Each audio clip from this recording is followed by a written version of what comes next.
Sa larangan ng pagmo-motovlog, hindi ang action camera na katulad nito, ito, o kaya ito ang pinaka-importanting bagay. Kundi ito, ang nasa loob nito at ang nilalaman ng content. Now don't get me wrong, kakambal ng salitang motovlogging or pagiging moto content creator ang mga action cameras. Paano ba naman ito ang nagsisilbing mata para maibahagi sa inyo ang mga karanasan namin sa pagmumotor, ang mga napupuntahan naming magagandang lugar, mga nakakasalamuhan naming mga tao, pati na rin sa ganitong senaryo na pwede ring action camera ang gamitin ko. Pero kung ako yung tatanungin at karamihan sa mga content creator na sinusubaybayan nyo, marahil lahat kami mag-a-agree na ang quality ng audio o ng mic na gamit mo ay equally important or minsan pa nga mas importante sa mismong kuha ng action camera katulad ng hawak ko. I know nakaka-relate yung mga iilan dyan kasi minsan pinagtatsagaan natin yung mga bagong labas na pelikula kahit di klaro yung video as long as naiintindihan natin yung mga pagsasalita ng mga artista dun sa video. Diba tama ako? Mga Jack Sparrow. Speaking of audio, itong hawak ko ngayon, itong nasa loob dito, ang mic na sa tingin ko must have kung gusto mong pasukin ang mundo ng motovlogging. Iilang buwan ko na rin tong gamit. At kung matagal ka ng follower dito sa channel ko, marahil narinig nyo na ang kalidad ng mic na to. Kasi ito yung gamit sa mga iilang previous motovlogs ko. Actually, bilang to, meron din akong naka-install dun sa helmet kong isa. At saka itong isang helmet ko. Ito, andyan yung wire niya. Tapos napapaloob dito yung kanyang mismong mic. Medyo mahirap lang ipasile pero nandyan sa loob. And so far, ang masasabi ko dito sa iilang taon kong pagmo-motovlog, one of the best siya, if not the best, considering its price. Para mabigyan kayo ng konteksto sa iilang taon ko sa industriyang ito, iilang mics na rin ang nagamit ko. May mahal, may mura, may wired, may wireless, may malaki, may maliit, may mahaba ang wire, tapos meron ding maikli. Lahat ng yan may pinagbabagayan. Pero kung motovlogging ang pinag-uusapan, well, ito na siguro yung hinahanap mo. Pero bago ko sabihin ang brand ng mic na to, pag-usapan muna natin ang mga bagay-bagay na nagustuhan ko dito. Well, nangunguna dyan yung presyo. Kadalasan kasi sa atin, budget meal ang hanap. Well, ito, o itong nasa helmet ko, relatively mura lang siya. Tama lang sa isang katulad ko, kasi ang presyo niya nasa 600 to 850 pesos. Now, kung bakit range yung binigay ko, kasi itong mga mic na to, may iilang option ka na pwedeng gamitin or pwedeng pagpilian. Pwedeng itong maliit na mic, meron ding medyo mahaba yung wire, ito. Tapos ang nasa loob naman ito ay ang ICC mic or yung Intercom Connect to Camera mic. Ito yung ginagamit sa mga iilang motovlogger dyan kung saan naririnig nyo yung kausap nila sa intercom. Dalawa kasi ang mic nito. Yung isa, nagka-capture sa mismong boses ng motovlogger, tapos yung isa, nandun naman sa mismong intercom or speaker ng intercom para makuha yung boses ng kausap nila. For reference, ang pinakaunang mic na nagamit ko ay ito, Boya Lavalier mic. Presyo nito dati nung pagbili ko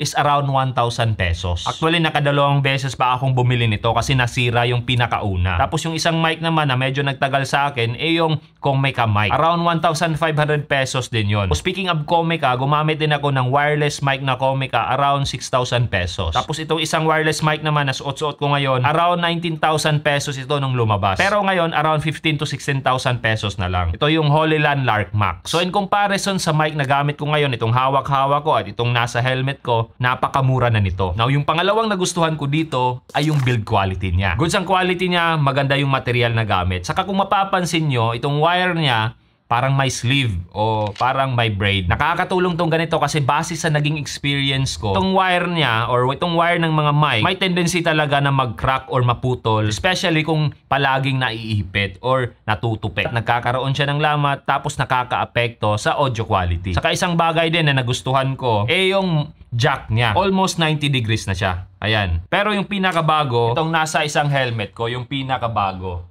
So kung mapapansin nyo, ayan, 90 degrees ang audio jack niya. So once nakalagay na siya sa mic adapter, napakalinis niyang tingnan. Now isa pa sa kinaganda ng mic na to, pwede siyang i-customize. Depende sa pangangailangan mo. So kung gusto mo ng medyo mahabang wire, well, pwede kang mag-request. Now kung gusto mo naman ng medyo maikli na parang ganito lang, pwede rin. Kumbaga personalize sa pangangailangan mo. Now in my case, pwede na ako or goods na ako sa ganito kahabang wire. Tamang-tama lang siya sa isang motovlogging setup na katulad ng gamit ko. Ang dati ko kasing mic na pinakita ko kanina, ito, napakahaba ng wire. As in, 5 meters to. Kung di ako nagkakamali. Biruin mo, 5 meters. Kumpara dito, parang isang ruler lang to. So, pahirapan tong ilagay sa isang helmet. So, napakahaba ng wire na dapat mong isiksik sa helmet. Mas bibigat yung helmet mo, saka congested siya. Saka kung mapapansin nyo, itong boya, meron pa siyang lalagyan ng battery. So, considerably mas malaki talaga siya.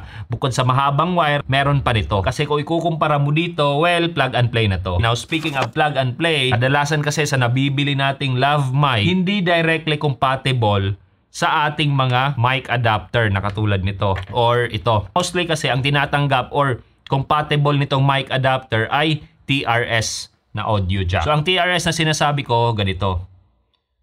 Parang may hiwa siyang dalawa sa gitna. Ayan. Tapos ang madalas naman na nabibili nating lav mic, TRRS.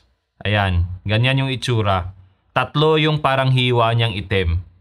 So kumpara mo dito, dalawa. TRS, TRRS. Itong mic na gamit ko ngayon, ito, kung mapapansin nyo, TRRS din siya. So ang ibig bang sabihin nito, hindi siya directly compatible sa mga mic adapter ng mga action cameras? Well, hindi ganon. Gaya ng nasabi ko, plug and play siya. So ginawa lang to ng TRRS para magkaroon siya ng stereo audio recording. Bale, meron kang left at right channel sa mismong audio na recorded ng action camera mo. So kung meron kang mic adapter na katulad nito na pang Ace Pro, directly, pwede mo na siyang isaksak. For reference kasi, kung itong lumang Boya mic yung gagamitin ko na merong TRRS, kailangan ko pa ng converter na katulad nito. TRRS to TRS siya. So, isasaksak ko dito yung TRRS. Ayan. Tapos yung kabilang dulo, TRS. Ayan. So, with converter, pwede mo na siyang isaksak dito sa mic adapter. So, mas lalong hahaba at bibigat yung setup. Pagdating naman sa pagse-setup or paglalagay ng mismong mic dito sa loob ng helmet, well, actually, hindi siya ganun kahirap. Bukod kasi sa sinabi ko na plug and play siya, maikli lang yung wire, tapos meron na rin siyang kasamang windscreen. Now, bago ko makalimutan ang mic na to, compatible siya hindi lang dito sa Insta360 ng mga action cameras, katulad ng gamit ko na Insta360 Ace Pro, Insta360 One RS, ayan. Kundi, kasama na rin itong DJI Action 4, compatible din siya dito, as long as meron kang mic adapter na katulad nito o kaya yung official DJI mic adapter o itong GoPro. Of course, kung meron ka ding mic adapter para sa GoPro o kaya yung media mode. Syempre, yung pinakahuli at yung pinaka-importanting nagustuhan ko sa mic na to ay yung audio quality niya. So far, maganda at klaro yung nakukuha kong recording out of this mic. So kahit alin dito, itong maliit man, itong medyo mahaba, saka itong ICC mic or actually nandun yung ICC mic, maganda at klaro yung kuha ng audio. Pero I know hindi sapat kung hanggang salita lang. Syempre, meron din akong patunay. Ito yung mga sample niya at kayo nang magsasabi kung satisfactory ba, goods ba para sa motovlogging nyo. Tandang-tanda ko paano ako'y umutot. Akala ko hangin lang pero may sumunod. Around 60 kilometers per hour yung ating takbo. 65. Paabutin natin ang 70 kung naririnig niyo pa rin ba ako. Klaro ba? Or medyo di na ganun kaklaro. So, close visor naman. So, how's the audio? Kung naka-close visor tayo, mic check 1, 2, mic check 1, 2. Bilis-bilisan natin ako. 89, 92, 94, 95, 97, 98. Yan, naririnig nyo pa rin ba? Minor muna tayo kasi kailangan natin bumanking to the right. So 70 ulit. Overtake tayo, kurbada 99, 100 na. So naririnig nyo pa rin ba yung sinasabi ko? 103 at 103 kilometers per hour. Kumusta? 101. Hindi kailangan magmabilis kasi malapit lang din yung pupuntahan ko. Saka currently di ako nag-earplug. Yung naririnig nyo is galing sa intercom. So itong podcast na pinakikinggan ko is related to health. She has a new book out, Forever Strong, a new science-based strategy for aging well.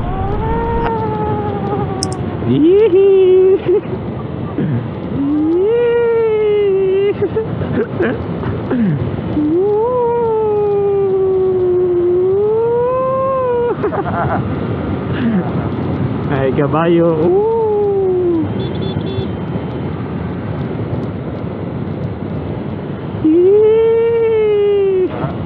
Naimutik ka, barado.